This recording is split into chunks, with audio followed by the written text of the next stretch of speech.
Here today is Scrip Principal Analyst Peter Charlish, author of new companion diagnostic analysis. Peter, why is this such a hot topic? Well, there are a number of reasons really. I think basically companion diagnostics is a technology whose time has come. A number of things have come together to favour its emergence. One of them is technological changes.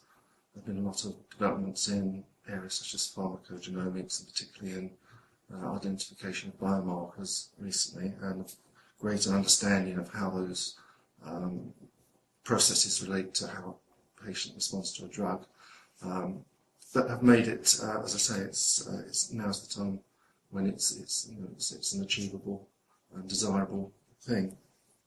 A number of other reasons, factors involved as well. For pharmaceutical companies, of course, we keep hearing about the end of the blockbuster era, and certainly there don't seem to be any major blockbusters coming through pipelines at the moment.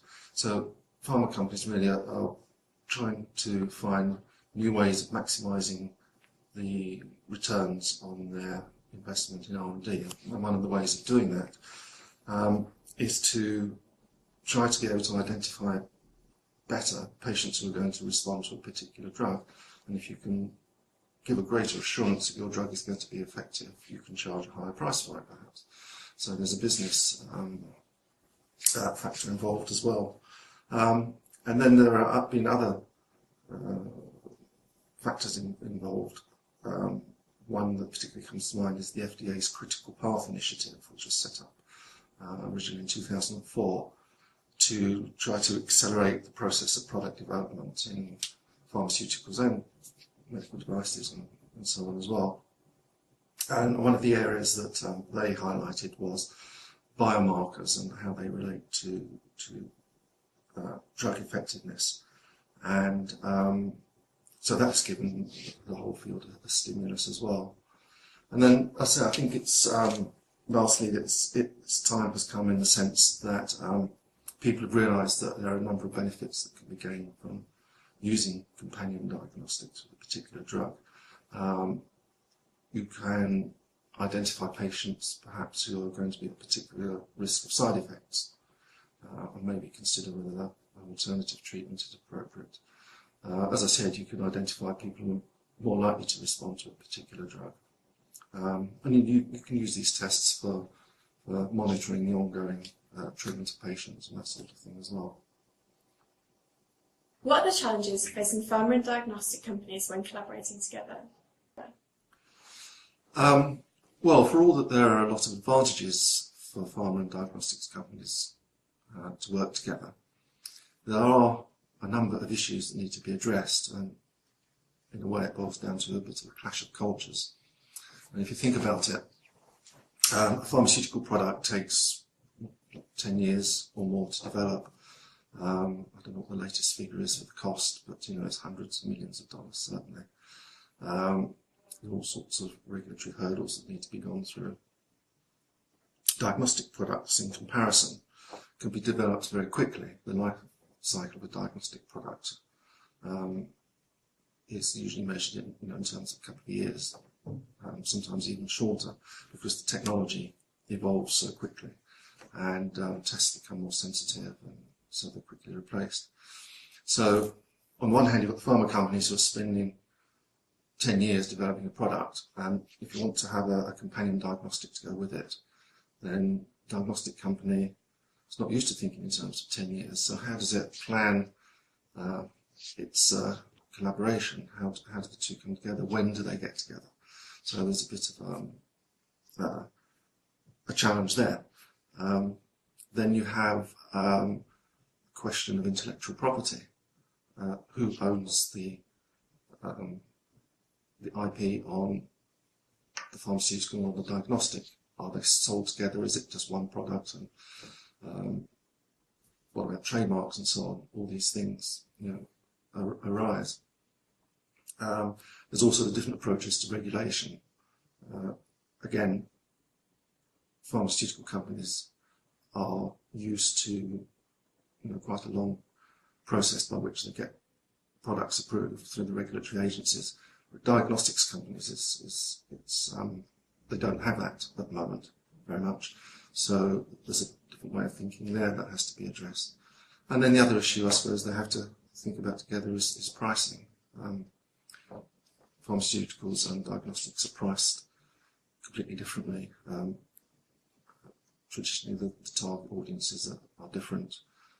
So there's the question of how you put them together in a package at the right price that is going to attract both the doctors and the people who carry out the tests and the people who pay for it.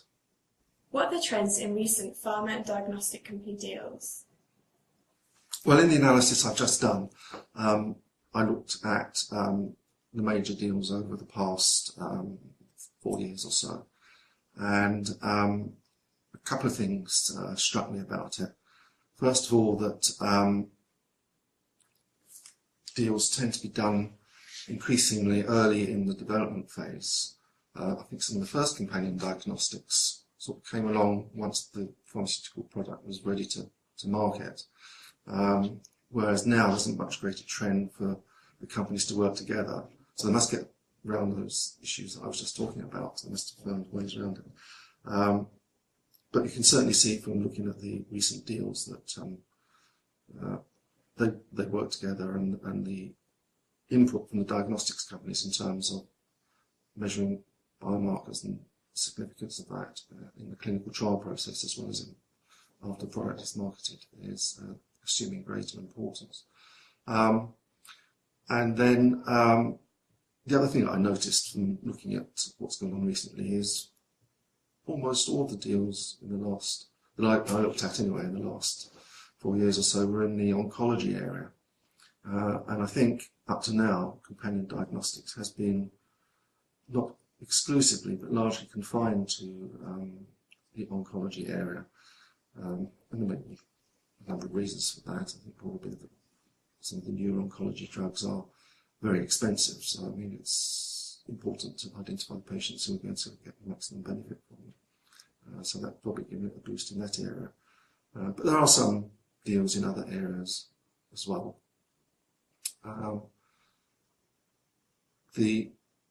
Certainly seems to be a lot of deal activity, and it seems to be accelerating. We're only in February at the moment, and we've already had one major deal this year between MDX Health and Pfizer. MDX is going to identify and develop biomarkers for Pfizer for use with one of its anti-cancer products. What is the current regulatory environment for co-developed drugs and diagnostics? Well, I think generally, if you're talking about companion diagnostics, the regulatory aspects, there's not a lot at the moment. In the US, for example, the Critical Path Initiative, as I mentioned before, focused attention on pharmacogenomic markers for patients who are going to be responders to a particular drug, for example.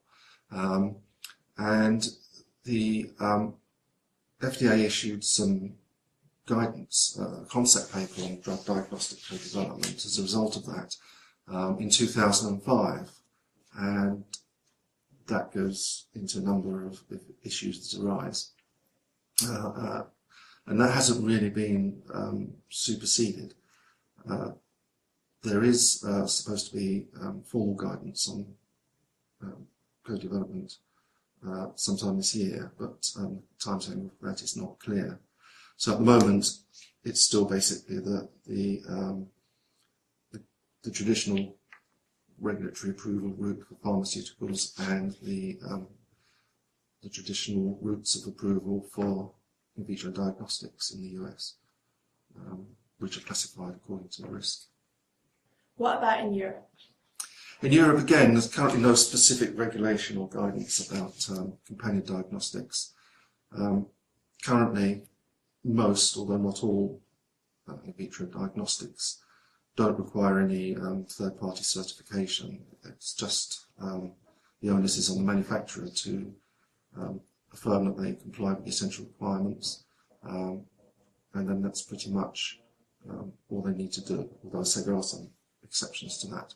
But that's probably going to change over the next few years. There's a revised in vitro diagnostics directive on the way, and although it's not clear yet what impact it's going to have, it seems that the authorities have been looking at more of a risk stratified strategy, possibly adopting the classification used by the Global Harmonisation Task Force, and so that might change the way in which companion diagnostics are looked at in Europe. Certainly it'll change, although as I say, the bottom line is it's not quite clear yet how it will change. But of course, the follow-on from that is that will create new issues for pharma companies and diagnostics companies to adapt to the new situation and change their way of working together, perhaps. What's driving the market forward? Well, I think the things that I've mentioned really, it's a technology which has clear benefits for patients. If you can identify if they're going to respond to a particular drug, then that avoids the expense and the risk of being treated with a drug which isn't going to work. There are benefits for third-party payers because they're only going to be paying for the treatments that are effective. There are benefits for pharmaceutical companies, as I said. If you can identify patients who are going to respond to your drug, you can make your clinical trials much more efficient. So there are all sorts of benefits to be gained from this technology, and I think that, as much as anything, is what's going to drive it forward. There's still some hurdles to be surmounted, but I'm sure there will be. But it's an evolving scene, and it's going to be interesting to see how things evolve in the future.